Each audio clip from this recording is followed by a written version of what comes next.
બટેકા ટમેટા રેડી છે અને સોયાબીન મસૂર પલાળીને રાખેલા હતા. આજે આપણે બિરયાની બનાવશું, જેનો વઘાર પહેલાથી જ કરેલો છે. હવે એની અંદર એડ કરી દઈએ આપણે ટમેટા,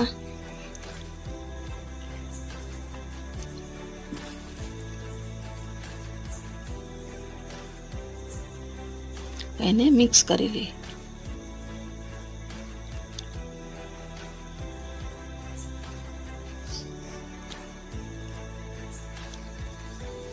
હવે એની અંદર સોયાબીન અને મસૂર એ પણ એડ કરી લઈએ.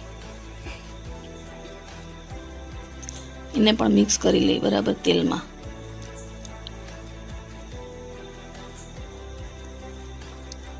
હવે